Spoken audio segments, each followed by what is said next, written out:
Concrètement, quand tu fais du closing, comment tu t'y prends? J'essaie de jouer sur la psychologie, Ok. développer une émotion chez le prospect et aussi le faire visualiser ce qu'il pourra avoir à la fin de cet accompagnement justement. D'accord. Donc, c'est un peu comme ça que je procède. Ok. Donc concrètement, créer une relation de C'est confiance. ça. Ok. Comment on crée une relation de confiance à vos yeux, déjà? Par exemple, toi, je sais pas. Comment on crée une relation de confiance avec le prospect? En discutant avec lui, Ok. faire comme si on voulait l'aider. Ok. Ok. Dis-moi. Toi. En s'intéressant à lui, en lui posant des Ok. questions, en s'intéressant sur sa vie, et en creusant vraiment son problème, sa problématique, et puis Ok. du coup, on va installer un climat de confiance, Ok. parce que je suis un pro. Ça, c'est le proof. Ok. Ah, ou même qui monte dans l'appel, le mieux c'est qu'il ait déjà confiance en toi. Ok. Ok. Il y en a d'autres? Donner un maximum de valeur sans chercher à vendre et le storytelling, je pense. Donc, pendant l'appel? Ou Non, avant. avant l'appel? Avant, ouais. Du coup, le persuader? C'était vis-à-vis de l'appel en plus. Ouais, en closing directement. Ah, ok, non. Du coup, moi, vu que je fais des offres au ticket, je fais pas d'appel. Ok. D'accord, donc oui, en gros, le closing se passe directement dans le Ouais, funnel. c'est ça. Ok, ok. Concrètement, vous avez raison. C'est vraiment de créer une relation de confiance en s'intéressant au prospect. Et une chose importante en closing, c'est d'être sincère avec le prospect, être sérieux dans la prise de connaissance, dans le diagnostic réel quand vous lui posez des questions. Le but, c'est de comprendre réellement sa situation de maintenant et le faire visualiser sa situation du futur quand vous aurez fait votre vente. Parce que quand on fait de la vente en closing, on appelle ça de la vente transformationnelle. Donc en gros, transformer sa situation de maintenant en la situation dont il aimerait avoir avec votre offre. Par exemple, moi, je vous explique, j'apprends aux gens à scaler à plus de 10 000 euros par mois. Quand je vais faire un appel, je ne vais pas lui dire tu vas devoir faire ci, tu vas devoir faire ça. Je vais lui dire tu vas obtenir ci, obtenir ça. Parce que toujours, il faut faciliter le chemin que le prospect prend avec vous.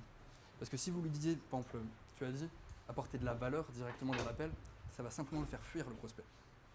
Le prospect, il faut simplement le faire rêver, le faire visualiser dans sa situation future avec vous. Quand vous posez les questions, on va revenir du coup à vous trois, vous avez répondu que du coup vous posez des questions. Vous y prenez comment? Par exemple, imaginons là tu voulais me closer. C'est quoi ton produit déjà? Moi, j'accompagne les personnes qui sont complexées par leur sourire. Ok. Si tu devais me diagnostiquer ma situation de maintenant, tu t'y prendrais quoi? Déjà, je te demanderais qu'est-ce qui fait que tu es venu en appel avec moi. Ok. Je te demanderais aussi qu'est-ce que tu as mis en place avant. Ok. Ok. Tu fais combien par mois juste? Je suis entre 5 et 10. Ok, entre 5 et 10. Donc tu closes à combien? De 5, c'est ça que tu m'avais dit? Ok. Donc en gros, si je comprends bien, tu vas t'y prendre pour déjà comprendre ma situation de maintenant, comprendre le pourquoi du comment je suis venu avec toi aujourd'hui. On est d'accord? Ok. Et après ça, tu ferais quoi? Une fois que, par exemple, moi je t'ai répondu, je suis là parce que je suis complexe, j'ai peur du regard des gens, j'ai peur qu'on me juge parce que je sais pas, j'ai pas un beau sourire. Après, tu ferais comment? Je vais creuser, Ok. creuser la douleur pour vraiment te mettre dans l'émotion. Ok. Ok. Et, Je propose qu'on fasse un speech. Comme ça, tu pourras. Vas-y. Pose-moi les questions. Qu'est-ce qui fait que tu es pris un appel avec moi? Je sais pas, mon sourire me fait complexer actuellement et j'aimerais pouvoir avoir plus confiance en moi. D'accord. Et par exemple, sur une échelle de 1 à 10, à quel point tu as été complexé C'est un peu tôt pour me demander ça. Moi, je demande directement dès le début. Ah, directement? Ouais, Ok, on va savoir, faire comme ça. ouais. On va faire comme ça. 7? Ok. Et par exemple, quand tu te regardes dans le miroir, qu'est-ce que tu te dis? Je pourrais avoir un plus beau sourire. Ok. Et dans quelle situation ça t'impacte le plus ton sourire? Dans quelle situation? Pour les photos, Ok. Et quand tu te regardes en photo, qu'est-ce que tu te dis? que je pourrais avoir un plus beau sourire. Je tourne en rond un petit peu là. Ouais, Je tourne en rond. Mais, en fait, il faut vraiment que tu creuses la douleur plus dans l'émotion. Là, tu es vraiment dans le rationnel actuellement. Ouais. Pourquoi si, pourquoi ça? Ouais. Concrètement, ça me fait quoi au plus profond de moi? Je t'ai dit j'avais un manque de confiance. Ok, ce manque de confiance-là, il procure quoi? Il te bloque à quoi dans la vie? Peut-être que moi j'ai d'autres projets, tu sais, devenir mannequin, je ne sais pas, tu vois. Faut vraiment que tu creuses le pourquoi du comment. Au fond de moi, ça me fait mal. Parce qu'en fait, j'expliquais une chose importante, et ça vraiment retenez-le. Les gens ont plus peur de la perte que du gain. Il faut toujours appuyer sur ce que tu vas perdre. Par exemple, tout bête, quand on était enfant, on était dans un magasin de jouets. On voulait des jouets, on demandait à notre mère, elle ne voulait pas nous l'acheter. On se mettait à pleurer, encore une fois. Peut-être pas tous, mais les gens ils se mettaient à pleurer dans le magasin pour justement avoir ce jouet. Des fois, la mère achetait, la maman achète. c'est parce qu'elle a plus peur de perdre cette relation qu'elle a avec vous. Si tu te mets à crier de joie, à crier simplement, elle va pas forcément t'acheter ton jouet. Par contre, si tu te mets à pleurer, elle va se dire putain, je vais peut-être perdre un petit peu de ma relation proche que j'ai avec mon fils. Retenez bien une chose, c'est que les gens ont plus peur de perdre quelque chose que de gagner quelque chose. Donc quand vous faites... Dis-moi. Mais toi, comme tu es dans une optique de scale entrepreneur à un certain montant, comment est-ce que tu peux amener les gens à leur faire ressentir une perte et que toi, tu es plus dans le contraire? Alors il faut savoir que moi, mon avatar client fait entre 1 et 5 cas par mois. Et généralement, ces personnes-là n'ont pas un business qui est stable. Quand tu fais 5 cas par mois, tu vas faire des mois à 2, des mois à 3, des mois à 5, peut-être même des mois à 7, mais c'est jamais réellement stable. Tu vois. Donc moi, je vais te dire une chose. Ok, actuellement, tu as fait combien sur les 3 derniers mois? Bon, C'est très variable, comme tu dis, c'est très variable. Comment? C'est très variable, comme tu dis. Ah, mais tu me dis en total quelque chose comme 15 kilos.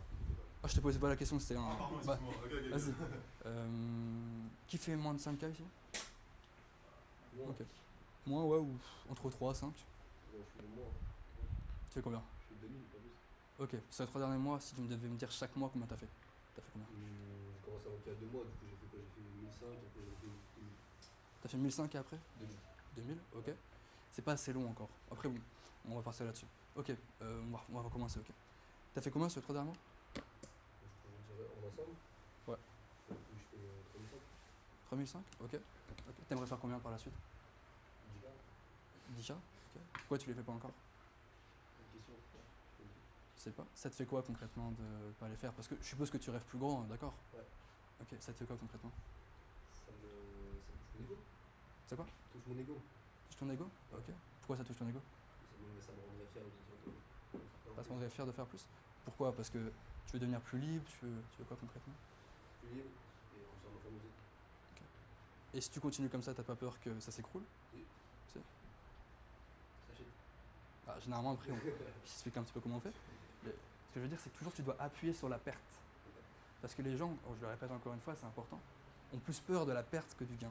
C'est-à-dire que là, si je te dis que ton business peut s'écrouler d'un coup, il y a grande chance que tu achètes chez moi. Par contre, si je te dis que tu peux faire 10 000, tu vas te dire, ok, peut-être les faire seul, tu vois. Qui fait moins de 5 000 € par mois encore? On va en refaire. Tout le monde fait plus de 5 000 € par mois, finalement. Environ. Tu fais combien? Moi je fais pas. Pour l'instant je suis dans le trading, donc rien à voir. Ah, ok. C'est ça. Je fais 0. C'est 0. Par exemple. 0, 0, 0. Ok. Ok. Je vais vous dire une chose aussi, on va changer de sujet du coup. C'est peut-être bizarre, pour vous, vous allez vous dire que c'est bizarre ce que je veux dire, mais pour moi en vente, il n'y a pas besoin d'avoir de pitch de vente. En fait, si vous avez un pitch devant vous, il y a de grandes chances que vous soyez trop collé à votre pitch et qu'au final, vous soyez perdu. Moi, ce que je vous conseille vraiment, c'est d'avoir 3 piliers fondamentaux avant d'annoncer le prix à votre prospect. C'est une chose déjà qu'il se soit responsabilisé de sa situation de maintenant. Parce que s'il dit que c'est de la faute du temps, de la faute d'autre chose, il y a peu de chances finalement qu'il achète chez vous parce qu'il se trouve des excuses. Vous devez obliger le prospect à se dire ok, là actuellement c'est de ma faute. Actuellement si je fais moins de 10 000 € par mois, actuellement si du coup j'arrive pas à avoir confiance en moi pour mon sourire, c'est de ma faute, c'est à moi de changer la chose. Et du coup c'est là où il va se responsabiliser de pouvoir acheter, prendre en main la situation et acheter votre produit. Et une deuxième chose aussi qui est importante, c'est que le prospect ne cherche pas d'excuses. Si vous annoncez votre prix et que le prospect a encore des excuses de temps, a encore des excuses de, je sais pas, sa femme veut pas qu'il achète, enfin ces conneries-là, il n'achètera pas chez vous. Vous devez débunker les objections avant l'appel. Et c'est pour ça qu'à mes yeux, et d'ailleurs Alex va en parler après du tunnel de vente, il faut que ces objections-là aient sauté avant l'appel. Ah, je crois que tu avais pas. Et sauter avant l'appel. Par exemple, toi, est-ce que tu as un process, tu as un tunnel de vente avant ton appel ou pas? Ok. Tu fais quoi? Alors moi c'est du coup les ads, après Ok. c'est pack d'opting, VSL, et après réservation d'appel direct. VSL qui tape les croyances, qui tape les peurs? Ouais, c'est pour- Ok, c'est bien, c'est bien. C'est comme ça que vous allez pouvoir augmenter votre taux de closing. En gros, je vous explique. Si dans votre marketing, votre tunnel de vente, le prospect est déjà éduqué, on appelle ça un prospect qui est aware. Un aware, c'est qu'il ne vous connaît pas, il ne connaît pas votre produit. Aware, c'est qu'il connaît clairement votre produit. Et bah, votre prospect aura beaucoup plus tendance à acheter votre offre parce qu'à ses yeux, votre offre est déjà la solution concrète à son problème. Par exemple, j'explique, moi j'appelle ça la VSC, c'est la vidéo sales call. Ce que j'apprends à mes clients, c'est concrètement, une fois que le prospect a réservé son appel sur Calendly, sur iClose, peu importe le calendrier en ligne, on lui envoie une vidéo où il doit confirmer l'avoir visionné, sinon on annule l'appel. Il est prévenu, on l'a appelé avant, je vous expliquerai pour l'appel. Et le but, c'est que du coup, il soit déjà éduqué, qu'il ait déjà vu de la preuve, parce qu'en sous l'appel, on a des trentaines de témoignages, on les met tous dans une situation précise. À chaque fois, on explique concrètement la situation A et la situation B, donc la situation que la personne a pu obtenir grâce à nous, dans les témoignages. Et le but, du coup, c'est qu'il soit déjà éduqué et aware sur le produit. Une chose importante aussi, avant l'appel de closing, moi, je vous conseille d'avoir eu un premier contact avec la personne. Ça peut être par exemple, du coup, l'avoir appelé, avoir déjà parlé avec lui sur WhatsApp, mais le mieux, c'est de l'appeler. Que le prospect ait déjà eu un lien de confiance avec vous. Ça peut être vous. Normalement, à votre niveau, c'est vous qui le faites.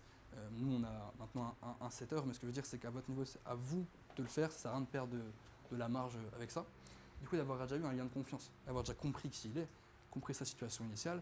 Comme ça, quand vous arrivez dans l'appel, vous savez un petit peu. Et vous avez déjà trié aussi pour le budget, c'est important. Parce que si le prospect il arrive et il vous dit il a 100 balles, vous avez perdu 45 minutes dans l'appel et perdez votre temps. Le but, c'est d'avoir qualifié tout ça avant l'appel. Est-ce que vous avez des questions déjà? Je parle vite, je sais. Non, c'est clair. C'est clair. C'est clair. C'est quoi les astuces que tu as dans la vidéo que tu envoies au prospect? Est-ce que tu as des astuces? Est-ce qu'il y a des éléments qu'il faut absolument mettre dans cette vidéo? Ouais, bien sûr. Alors concrètement, dans cette Heureusement, vidéo... je suis là. C'est un bon élève. Meilleur élève de la classe. Concrètement, dans la vidéo, moi je vous conseille déjà de taper les croyances de la personne. Généralement, quand vous avez fait la vidéo, vous avez déjà fait 1, 2, 3, 4 appels, vous avez des objections. Mais comment est-ce qu'on tape dans ça si tous les clients sont différents? Parce que c'est un peu dur, du coup, il y a différents profils. Comment est-ce que tu fais pour faire une vidéo qui peut plaire à tout le monde? Enfin, comment est-ce que tu as identifié la vidéo qui peut fonctionner pour un grand maximum de personnes? Alors, je vais y venir justement. Concrètement, déjà, il faut savoir qu'avant la vidéo, généralement, on a déjà appelé le prospect. La vidéo, on l'envoie une fois que l'appel est fait, le call de setting. C'est des vidéos personnalisées, du coup? Ouais. Ah, ok. Alors, personnalisé, on ne va pas la tourner avant l'appel. Et en gros, c'est des vidéos qui sont déjà préparées, en fonction du prospect, en fonction du type de client. Moi, ce que je conseille, par exemple, si vous avez un prospect, enfin, vous avez un type de prospect, enfin, un type de client qui vous ont lâché l'objection. Dis-moi les objections, ça va être plus simple. Les objections que tu as généralement. J'ai pas le temps. Alors ça, c'est des objections basiques. Moi, je parle plutôt de la situation du prospect initial. Le pourquoi il a besoin de toi. J'ai eu pas d'acquisition là, j'arrive pas. Pas d'acquisition? dans mon funnel. Et bah, généralement, ce qu'il faut faire, c'est simplement prendre ces croyances-là que les personnes ont. Les croyances, du coup, c'est les peurs qu'ils font, qu'ils ont peur d'acheter chez vous, justement. Et dans cette vidéo-là, simplement les débunker par des arguments émotionnels et rationnels. Par exemple, sur l'acquisition, ça peut être mes leads ne sont pas qualifiés parce que X, mais par contre, c'est pas de ma faute parce que je fais ce type de contenu-là. Je sais pas, hein, c'est peut-être une connerie que je veux dire. Le but, c'est que dans la vidéo, il faut clairement débunker cette croyance-là et lui faire comprendre que par A plus B, tout simplement, que c'est faux et que tu peux l'aider. Et généralement, c'est une vidéo de combien de minutes à peu près? Moi, je conseille pas plus de 10 minutes. C'est un profil B2C, 5 minutes, c'est même bien.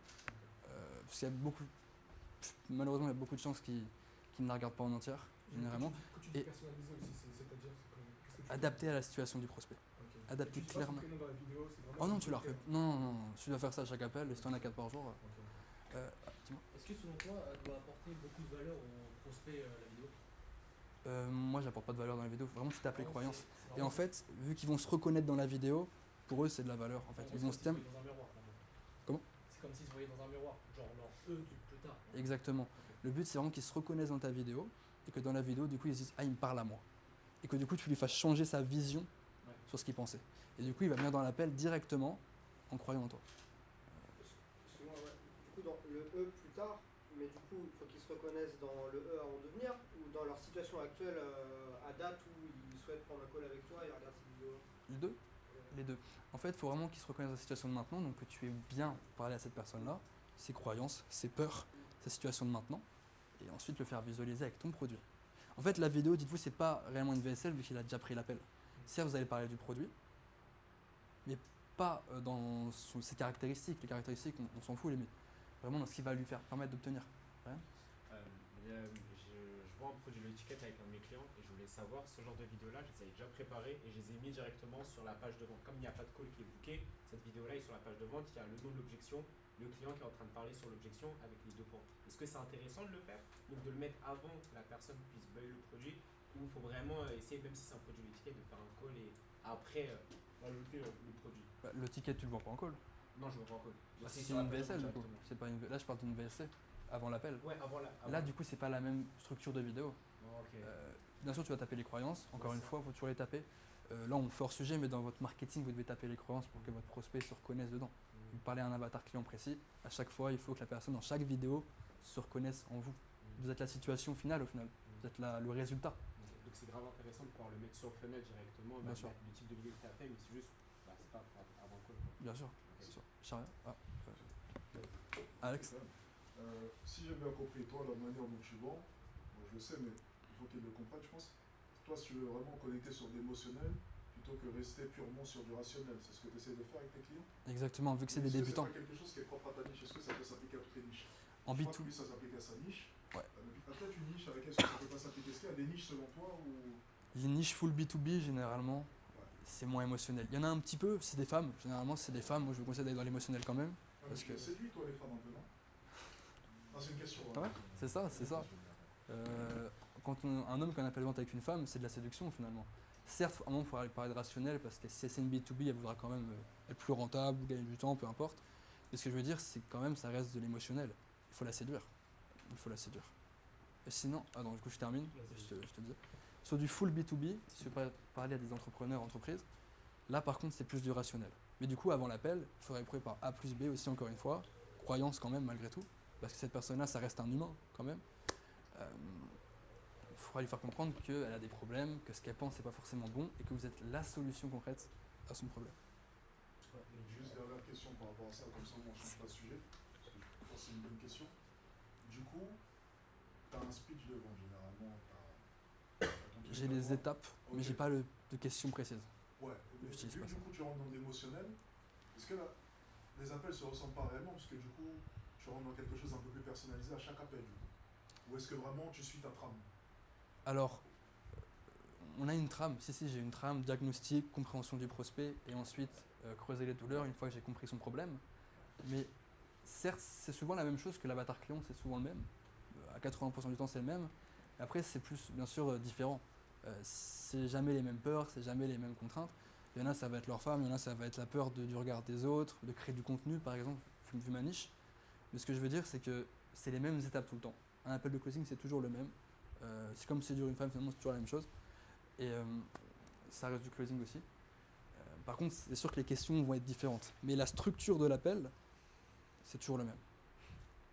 Donc, du coup, je sais pas. Et du coup, après la prise de rendez-vous dans le process de nurturing, toi déjà tu les fais sur WhatsApp, sur email, tu fais comment? Par mail, j'ai pas de stratégie mail, j'ai juste le iClose, qu'on envoie directement un mail de confirmation. Une heure avant, un jour avant et une semaine avant, mais on n'a jamais d'appel booké une semaine avant. Je pense quoi ça de sert à rien. faire un groupe WhatsApp avec ton CSM qui envoie directement sur WhatsApp? Et là, tu es vraiment sûr de s'il l'avoue ou pas? Vous créez un groupe WhatsApp Point .csm Avec ton CSM et le prospect. Pourquoi Renvoyer la vidéo. T'as pas de closer? Enfin, pourquoi tu mettrais un CSM dans l'appel? Enfin, dans le groupe. Non, le CSM comme ça, c'est lui qui gère comment dire, le prospect avant l'appel.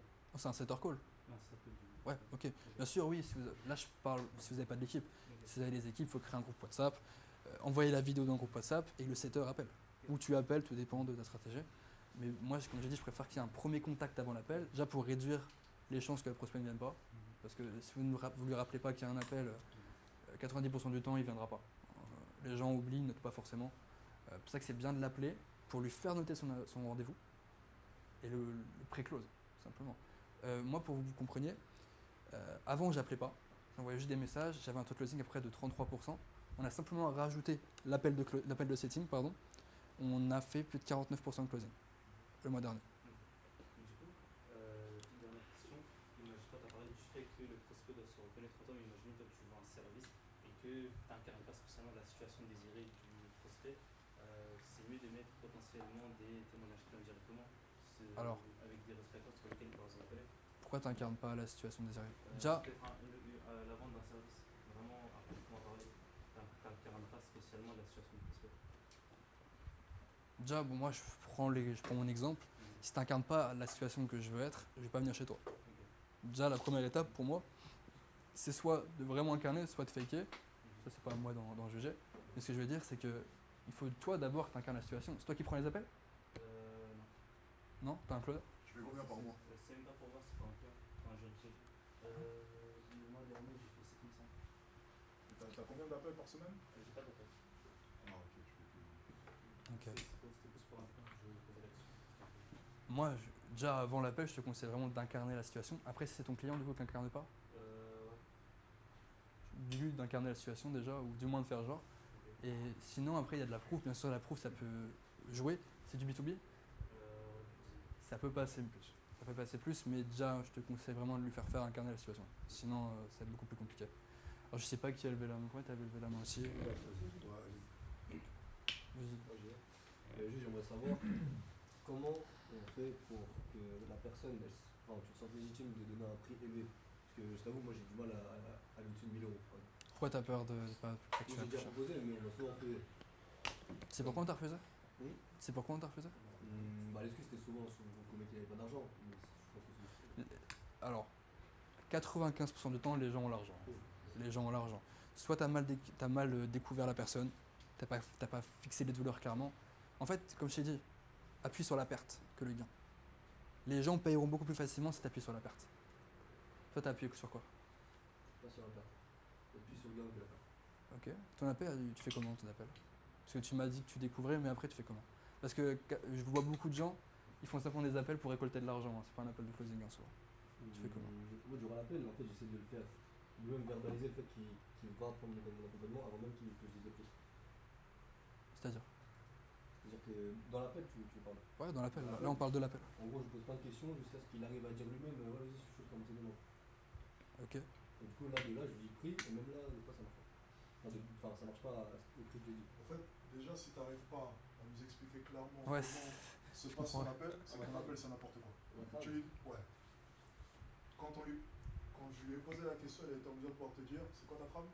Ouais, diagnostic, compréhension réellement des douleurs, on appuie sur les douleurs, et après, si la personne a vraiment responsabilisé sa situation, il y a des gens, on peut pas les closer, si c'est pas de leur faute à chaque fois, faut nexter au bout du deuxième étape. Mais ce que je veux dire, c'est qu'après là, on peut annoncer le prix, et après, s'il y a des objections, voilà. Mais généralement, si tu as bien fait la découverte, pas d'objection. Tu vois, lui, la manière dont il a répondu, on sait que ses appels, c'est carré, et on sait que chaque appel sera le même. Il y aura des objections, différentes bien entendu, mais sa trame, il va toujours la respecter, ce qui te permet de faire en sorte que le pourcentage que tu vas avoir à la fin ait du sens, parce que chaque appel est le même. Si tous tes appels sont différents, le pourcentage que tu lui donnes en closing, il ne veut rien dire, parce qu'il se base sur aucune trame précise, et donc on ne peut pas avoir de data. C'est pour ça que quand tu expliques ta trame, tu n'es pas en mesure d'expliquer. C'est-à-dire que tu n'as pas assez travaillé sur ça. Ce que je vous explique là maintenant, c'est super important parce que c'est littéralement votre chiffre d'affaires. C'est votre capacité à prendre votre téléphone et à convaincre un client. En vrai, faire rentrer un client dans un funnel, c'est simple. Maintenant, aller le closer, bonne chance. Ta classe, il faut que tu sois en mesure de pouvoir plus travailler ça, je pense. Moi j'ai une question, est-ce que tu fais deux calls, donc un call en premier call, après tu envoies la vidéo? Alors, 2 calls avant l'appel, avant la vidéo? J'ai pas Avant compris. de payer, enfin mettons avant Alors, de closer. Je sais pas si on peut considérer ça comme un R1, le call de setting, parce que ça dure 15 minutes. Ok. C'est pas moi je le prends, c'est un petit R1 on va dire pour vraiment comprendre la personne et qualifier. Ouais. Si la personne n'est pas qualifiée, on ne prend pas l'appel de closing. Donc le premier, admettons, le premier call c'est un diagnostic, Exact. en gros.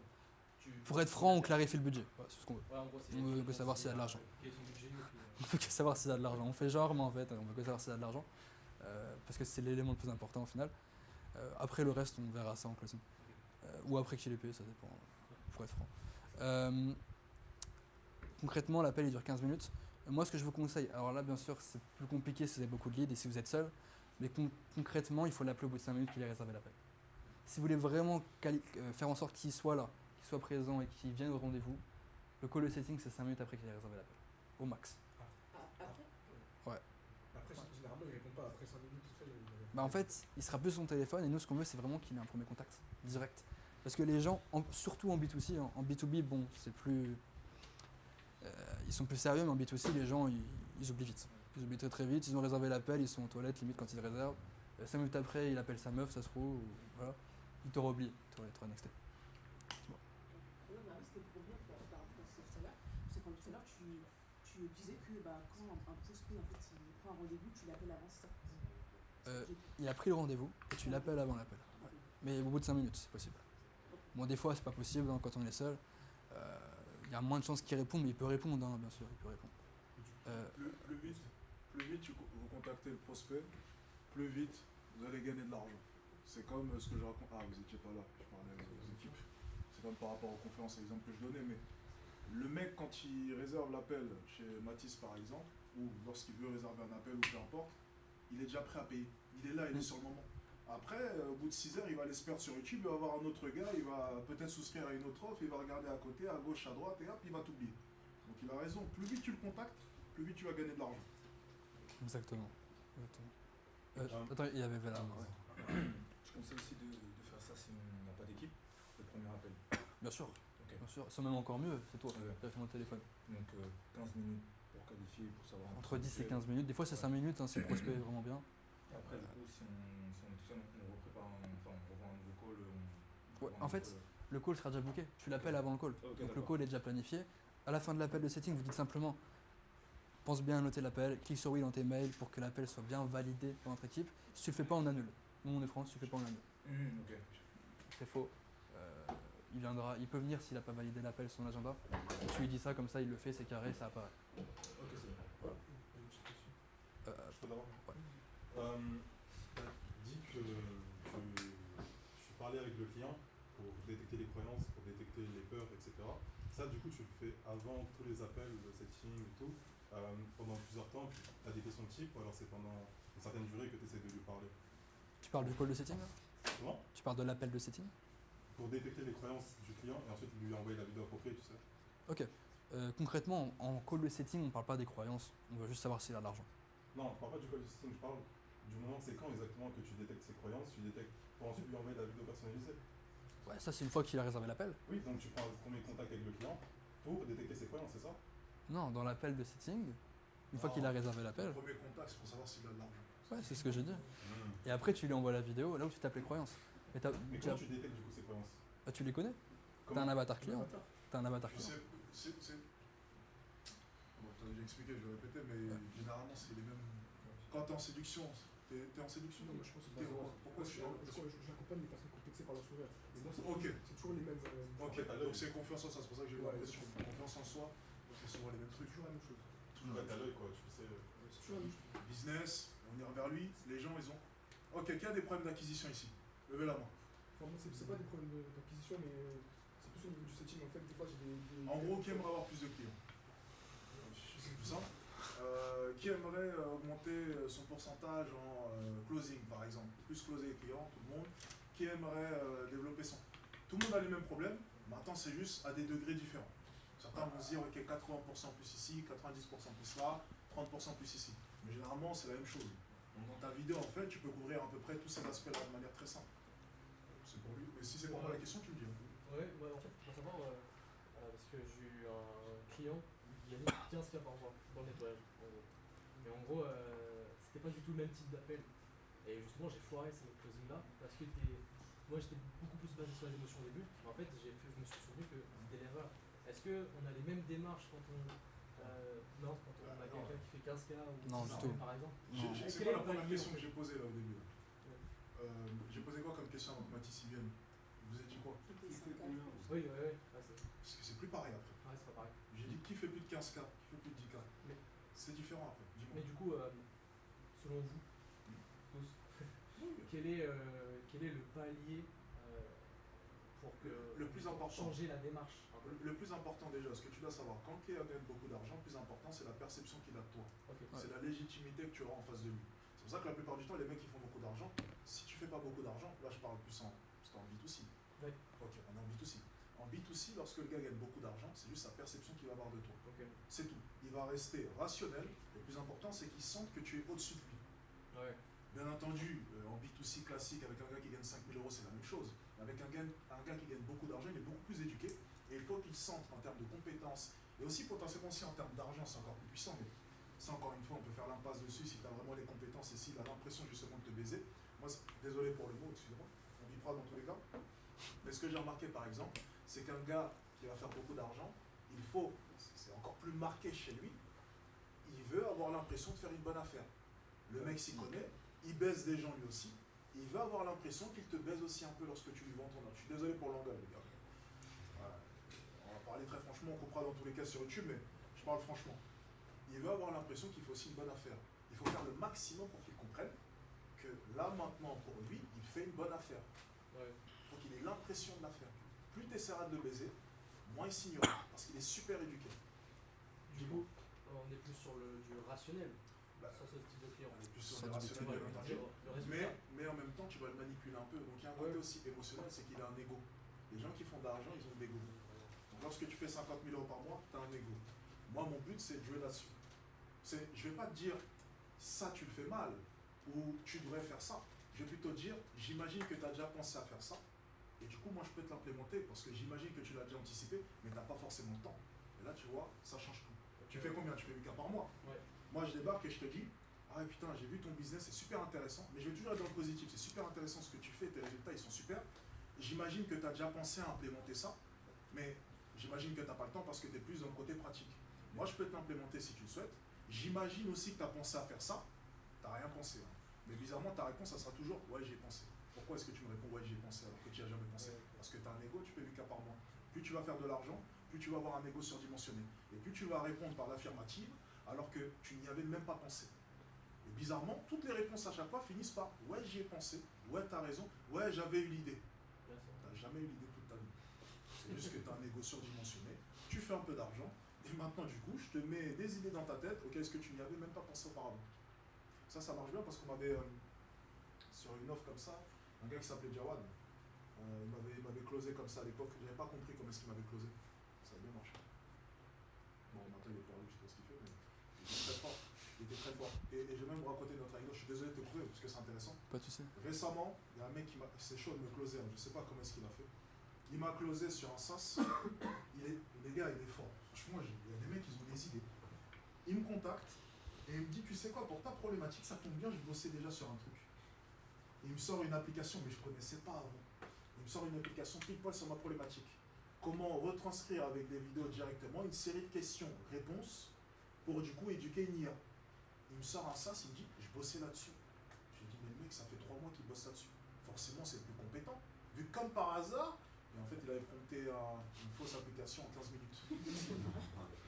Et je l'ai compris après parce que quand j'ai eu Emergent, l'application dont je vous ai parlé au début, j'ai reconnu les logos cerveau. Et j'ai reconnu le design de l'app parce que généralement, lorsque tu promptes basiquement, ça va te sortir à peu près le même type d'app. J'ai reconnu l'application, je me suis dit, mais c'est ça qu'il m'a montré, il m'a closé comme ça. Il m'a eu, il s'appelle Pierre. Si tu regardes ça, bien joué. Bon, moi, c'était juste pour dire ça. Ok. Je suis désolé. Ryan. Mais dis-moi toi, par rapport à la vente, parce qu'il y a beaucoup de travail qui se fait dans l'appel, c'est sûr et certain. Mais comment, avant l'appel, on peut venir travailler un maximum le prospect pour qu'il ait déjà ce sentiment un peu de responsabilité par rapport à la situation, ce sentiment que tu es au-dessus de lui, la croyance, elle va arriver. Est-ce que je pense qu'il y a des points qui peuvent être importants à aborder pour qu'on puisse travailler ce genre de points avant le call sur n'importe quel aspect, le setting, message, premier contact, un call, contenu ou autre. Tu vois. Concrètement, ça se passe en grande partie maintenant dans le contenu. Hein. On est d'accord. Tout le monde crée du contenu ici ou pas encore déjà? Non. Ceux qui font du chiffre, généralement, créent du contenu, même ceux qui commencent. Comme j'ai dit, je vais dire à Sharia, il faut incarner la transformation, c'est la base dans votre personal brand. Montrer que vous avez déjà atteint les résultats, montrer que vous vivez mieux que lui, vous vivez une meilleure vie que lui concrètement. Bien sûr, encore une fois, je le répète, les croyances. J'en parle énormément sur YouTube, moi. Les croyances, pour moi, c'est le plus important. La situation A du prospect, dans la situation qu'il a en ce moment, il pense qu'il a peur d'eux. Vous devez en parler tout le temps. Dans chaque vidéo, vous devez en parler, le massacrer là-dessus. Toutes les grandes multinationales, elles parlent des croyances. Tout le monde parle des croyances sur les réseaux. Alex parle des croyances aussi sur YouTube. Donc, concrètement, parler des croyances, c'est super important. Et c'est comme ça que vous allez l'éduquer. Si vous le massacrez avec votre contenu, il va vouloir acheter chez vous. Parce qu'il va voir vous incarner la transformation, vous apporter des résultats, montrer les résultats de vos clients sur les réseaux. C'est super important. Montrer aussi vos propres résultats. Et encore une fois qu'il a réservé l'appel, la VSC, on envoie, on retape encore une fois les croyances, plus en profondeur, on le débunk un max, social proof, et il sera éduqué. Il vient en appel, il est déjà prêt à acheter limite. Nous, on a des appels, des fois, ça closait en 15 minutes. Parce que le tunnel est tellement bon qu'au final, ça close. T'as encore une question Oui. par rapport à ça? Et tu penses que le temps il est lié à ça? Alors le fait que la personne elle passera genre 1 heure de contenu avec toi, 7 heures de contenu avec toi, 10 heures, 20 heures, ou genre une vidéo, elle peut être assez pertinente pour pouvoir déjà répondre à ces questions sans faire genre 1 heure ou 2 heures de temps avec toi. Genre le taux de confiance un peu. Je sais pas si tu vois ce que je veux dire. Plus il passe de temps avec vous, plus il sera prêt à acheter, hein. Donc c'est-à-dire une vidéo de Il y, a, 10 il y a une étude qui a été faite par Google, vous la connaissez sûrement, Ouais. c'est qu'il faut 7 points de contact avant. 7 points de contact, que le prospect vous avez déjà vu au moins 7 fois, 7 heures aussi. Je sais plus c'est quoi le C'est nombre 7 d'heures heures. exact. 7 heures. C'est 7 heures, c'est ça? Ouais, c'est ça. S'il a passé 7 heures avec vous, il sera prêt à acheter en grande partie. Bien sûr, il y a ce pas que vous n'aurez pas d'objection, mais il sera beaucoup plus apte à passer à l'action. Ok, avance. J'ai une question aussi, parce que dans mon domaine, c'est un peu plus compliqué d'incarner la transformation, je suis en sélection. Et du coup, le seul truc, on va dire, qui est plus. Comment ça, tu peux pas incarner la transformation? Bah, parce que juste, je vous montre moi en train de draguer, mais j'avais pas de vidéo de moi en train de draguer avant. Tu sais draguer des filles ou pas? Hein? Tu sais draguer? Ouais, du coup. Bah, montre-le. C'est Ouais, tout. mais je le montre, du coup, mais ça n'incarne pas une transformation dans le sens où je le fais, mais j'ai pas avant, tu vois ce que je veux dire? Tu fais, tu fais des vidéos, je sais pas. Tu passes? Fake, bah, tu fais ce que tu veux. Moi, après, moi, je te dis, tu peux faker, ça, c'est pas compliqué, hein. Tu vas faire l'interaction, tu te foires, je sais pas, tu fais exprès de te foirer, je sais pas. Ma première page de vente, je disais que j'étais timide avant. C'est faux, je jamais été timide. Mais tu peux l'incarner. Il faut que tu l'incarnes en plus, là, c'est vraiment très esthétique, la séduction. Ouais. C'est du visuel, donc il faut que tu l'incarnes. Après, Ouais. excuse-moi, Ouais, dis-moi. la transformation, après, il peut l'avoir en toi. Parce que toi, tu arrives à faire quelque chose qu'aujourd'hui, il n'est pas capable de faire. Pas en utilisant tes méthodes et en retournant le problème, tu lui montres qui il peut être à travers toi, à travers ta personne, à travers les réflexes que tu as de l'homme. Je la bédaille. Bien sûr, bien sûr. Ryan? Ouais, je voulais juste revenir sur la question que tu avais dit avant, parce que je voulais rajouter une petite nuance. En gros, parce que moi je pense que oui, c'est bien que la personne elle passe du temps avec toi. Mais ce que toi tu penses, et c'est là où c'est ultra important, je trouve, que actuellement, toutes les étapes que tu m'as données, toutes les étapes, tous les conseils que tu nous as donnés, si on les met dans une vidéo de 10 minutes qu'on poste sur YouTube en organique, elle peut déjà faire ce travail mental et en plus on pourra retaper avec la VSL où il y a réellement un lien de corrélation vraiment entre le fait de faire du contenu qui va vraiment mettre en confiance la personne pour ensuite aller chercher le call et dans le, chercher à booker un call et dans le chemin pour aller booker le call, elle voit la VSL book call et c'est là où tu parles des différents points entre les deux. Tu peux faire les deux, Tu peux faire les deux donc. Ok. c'est mieux. Plus C'est tout. ok. Tu peux faire les deux. Concrètement, moi je te conseille de faire de la vidéo YouTube longue. Moi je l'avais faite dans le passé, il faut que je la refasse d'ailleurs, elle est plus à jour. Je te conseille de la faire. Après, il faut se dire une chose, c'est que les gens vont regarder tes vidéos, certes, ils vont pas les regarder, ils vont pas regarder cette vidéo spécifique, prendre l'appel avec toi. Donc tu peux faire les deux, effectivement. Une vidéo longue sur YouTube où tu éduques un maximum, une sorte de VSL, tout simplement. Il prend l'appel, après tu l'appelles, tu envoies une VC, et après tu fais l'appel de closing. Ok. Les deux peuvent être compatibles. Donc on peut retaper encore en fait plusieurs fois l'idée donc, des croyances, de le responsabiliser par rapport à ses situations Exactement. actuelles dans des vidéos courtes. Et ça peut être cool. Il y a un conseil que je vais vous donner aussi par rapport à la VSC, parce que c'est un peu là où tout joue, ou certes vous l'avez appelé, la forme. Super important. Faites pas une vidéo mise en calmette dans votre chambre. Hein, prenez le temps de la faire, vraiment. Vous pouvez soit faire une vidéo face cam, vraiment où vous parlez. Moi je vous conseille de le faire en une prise. C'est beaucoup plus pertinent. Parce que ça donne de la confiance, vous passez beaucoup plus de temps. Même s'il y a des petits blancs, c'est pas grave. Essayez de vous mettre dans un beau lieu, c'est important aussi. Pas forcément besoin d'aller dans un hôtel ou un palace, voilà. Mais que la forme soit bonne. Parce que les gens, ce qu'ils voient en premier, c'est la forme. Si vous n'êtes pas coiffé, vous êtes moche sur la vidéo, il y a peu de chances qu'ils aient confiance en vous. Soignez l'apparence, soignez tout ça. C'est quoi la vidéo 16 closing parce que j'étais là? La VSC? Concrètement, c'est la vidéo, du coup, j'ai déjà dit, mais c'est la vidéo que tu envoies avant l'appel. Une fois que tu as fait l'appel de setting, du coup, c'est quand tu as pris le premier contact, c'est la vidéo que tu envoies avant l'appel pour éduquer la personne où tu vas taper les croyances. Les croyances, tu as compris c'est quoi? Ouais, tout simplement. Tu tapes les croyances, tu apportes entre guillemets de la valeur parce que la personne se reconnaît, t'explique rapidement en 30 secondes ton produit, ce que tu vas lui apporter, tu le visualises dans le futur avec toi. Témoignage en dessous de la vidéo, un maximum. Si vous n'en avez pas, moi je vous conseille, c'est une technique que je vous donne, prenez des appels gratuits, 10 minutes, vous apportez de la valeur et la personne vous fait un témoignage, ça fait un témoignage. Tout simplement. Une petite question, toi, généralement tu fais comment par exemple, quand le prospect il book un appel avec toi, donc au final tu l'appelles, tu lui envoies des messages, il répond pas. Bah tu le snob. Tu fais pas de follow-up Bah si t'en fais, mais s'il répond pas dès le début, moi je viens pas à l'appel. Hein. Il est pas sérieux. Tu sais qu'il va pas acheter. Si la personne est même pas un peu engagée, tu viens pas à l'appel, tu cancelles le call. Ça sert à rien de venir. Et bien sûr après, si t'as un setter, tu le fais contacter depuis une semaine, tu fais ce que tu veux pour les follow-up. Mais ce que je veux dire, c'est que s'il te répond pas, tu viens pas. Il te respecte pas, tu respectes pas. Dis-moi. Je voulais savoir, C'est quoi, c'est des Bon, c'est la question. On est plus sur la partie question. Là. Ouais, c'est ça. On reviendra après là-dessus. Comme ça, on rentrera dans les cas. Comme ça, tu répondras à toutes les questions. Ouais, tu sais. Toutes les questions seront différentes. Et là, après, après, vous allez pouvoir lui poser toutes les questions que vous voulez. Plus personnalisées pour. Tu voulais ajouter un truc? Ah non, c'est le micro. Ok. Après, tu reprends la fin et tu réponds à toutes leurs questions comme tu veux. Parce que vous allez tous avoir des problématiques différentes. Et au moins, comme ça, il pourra vous apporter des éléments de réponse. Ça sera un peu plus personnalisé, du coup, pour vous. Parce que là, je m'en suis rendu compte. J'ai mis un peu de temps, mais je m'en suis rendu compte. Alors, il est quelle heure? On est bien, là. Parfait. Très intéressant.